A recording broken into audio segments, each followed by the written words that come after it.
Lakini kama vilianza vipele vyenye asili ya majimaji vikapata maotea, vikafata vile vinyama baada ya muda, kwa maana vikabadilika baadaye na kuona hivyo vinyama, usipuuze, kwa sababu changamoto yako inakuwa siku hadi siku, na hii ni matokeo ya maambukizi ambayo yako ndani katika mwili wako. Na hapa nazungumzia changamoto ya HSV pamoja na changamoto ya HPV, kwa maana hawa ni virus ambao unawapata kupitia kujamiana, na ndio hawa ambao wanasababisha vipele vyenye asili ya maji au kama malengelenge au vile vinyama kabisa au vile vipele vigumu. Kuhakikisha unatafuta matibabu sahihi ambayo yataanzia ndani kwenye chanzo. Hili swali nimekuwa nikisisitiza kwa watu wengi sana. Hakikisha matibabu yako ambayo unayafanya yanaanzia ndani. Shida sio ngozi yako. Shida inaanzia ndani katika mfumo wako wa damu. Hakikisha unasafisha mfumo wako wa damu, unaimarisha kinga yako ya mwili. Nimeshawasaidia watu wengi sana na changamoto kama hizi, na wameweza kupona matatizo haya ndani ya muda mfupi. Ikiwa pia ni mmoja wapo, chukua namba yangu bio, nitumie ujumbe WhatsApp ama nipigie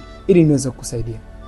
Lakini kama vilianza vipele vyenye asili ya majimaji vikapata maotea, vikafata vile vinyama baada ya muda, kwa maana vikabadilika baadaye na kuona hivyo vinyama, usipuuze, kwa sababu changamoto yako inakuwa siku hadi siku, na hii ni matokeo ya maambukizi ambayo yako ndani katika mwili wako. Na hapa nazungumzia changamoto ya HSV pamoja na changamoto ya HPV, kwa maana hawa ni virus ambao unawapata kupitia kujamiana, na ndio hawa ambao wanasababisha vipele vyenye asili ya maji au kama malengelenge au vile vinyama kabisa au vile vipele vigumu. Kuhakikisha unatafuta matibabu sahihi ambayo yataanzia ndani kwenye chanzo. Hili swali nimekuwa nikisisitiza kwa watu wengi sana. Hakikisha matibabu yako ambayo unayafanya yanaanzia ndani. Shida sio ngozi yako. Shida inaanzia ndani katika mfumo wako wa damu. Hakikisha unasafisha mfumo wako wa damu, unaimarisha kinga yako ya mwili. Nimeshawasaidia watu wengi sana na changamoto kama hizi, na wameweza kupona matatizo haya ndani ya muda mfupi. Ikiwa pia ni mmoja wapo, chukua namba yangu bio, nitumie